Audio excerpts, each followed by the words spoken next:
Je vous remercie, Monsieur le Président, Monsieur le Président, Monsieur le Ministre, chers collaborateurs du ministre, chers collègues.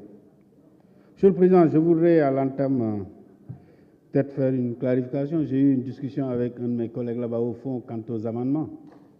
Je pense qu'il ne faut pas qu'on évoque la disposition constitutionnelle qui trouve son prolongement dans le règlement intérieur de notre Assemblée, qui a fait l'objet d'un contrôle de constitutionnalité et de conformité à la Constitution. Et quand on regarde l'article 76 du règlement intérieur de l'Assemblée nationale, on nous dit le représentant du président de la République.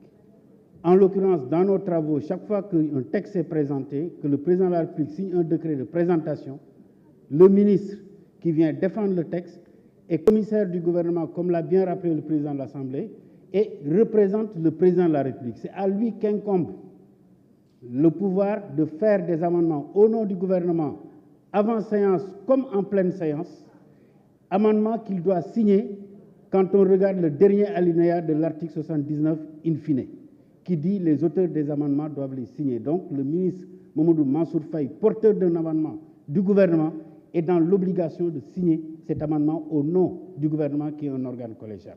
Je voulais qu'on évoque cette question liée à l'interprétation du règlement intérieur. Monsieur le ministre, je voudrais me réjouir de la présentation de ce projet de loi. Et je pense que nous tous, nous le vivons. Et depuis quelque temps, je pense qu'une de nos collègues l'a dit, nous observons à la fois une augmentation du nombre de sociétés, de bureaux d'études travaillant dans le secteur, notamment de l'analyse des sols, des laboratoires de sols, des bureaux d'études, mais dans le même temps aussi, nous assistons à beaucoup de situations qui interpellent la protection civile en matière d'effondrement d'immeubles, etc. Et je pense que avoir un laboratoire national de référence qui un peu joue le rôle de régulateur du secteur nous paraît extrêmement important. Il y participe de la protection civile, de la sécurité des personnes et des biens. Et je voudrais me réjouir de la présentation de ce texte et vous suggérer en tout cas de tout mettre en œuvre, que les décrets d'application soient pris très tôt pour éviter ce qui s'était passé lorsqu'on avait transformé le CEREC en société nationale, en société anonyme, parce qu'on s'entend, l'absence de prise de décret d'application avait entamé le fonctionnement de la structure. Pour le reste, Monsieur le ministre, moi je pense qu'on est dans un pays où tout est priorité. Je pense que quelqu'un l'a dit, c'est mon collègue Thierno Alassane qui l'a bien dit dans la première partie de son intervention. Quand on mobilise 1000 milliards, ou 700 milliards, ou 800 milliards, pour faire un train express régional, quand on mobilise près de 400 milliards pour faire un BRT, quand on mobilise de l'argent pour faire des routes, autoroutes, Ila Touba, etc., moi je pense qu'une manifestation ne peut pas être une excuse pour s'en prendre à ces infrastructures. Par contre, là où je nous interpelle, nous députés, il faut qu'on corse les sanctions pénales des gens qui commettent ce type d'actes au nom de manifestations politiques. Parce que c'est de l'argent qui appartient à cette génération présente, mais à la génération future. Nous n'avons pas le droit de saccager ces instruments-là et que devant la justice, le juge entend et libère. Non.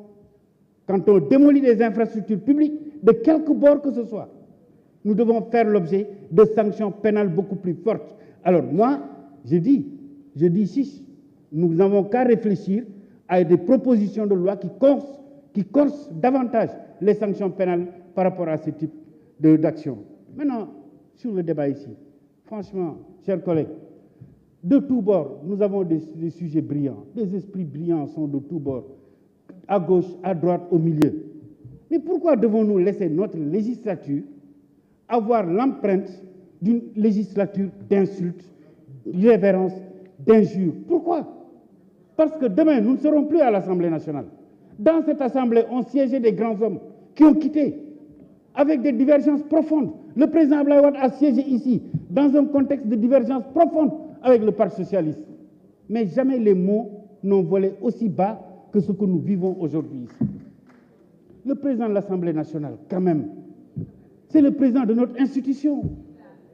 Qu'on soit d'accord ou contre lui, mais c'est le président de notre institution, nous devons respect. Le ministre qui est là, moi je l'ai vu, 11e, 12e, 13e législature, il n'a jamais été jugé sur ses actes en tant que ministre, mais on le juge sur autre chose. Monsieur le ministre, vous avez fait de très grandes choses dans ce pays. Vous pouvez en être fier. Je vous remercie. La parole est à notre collègue.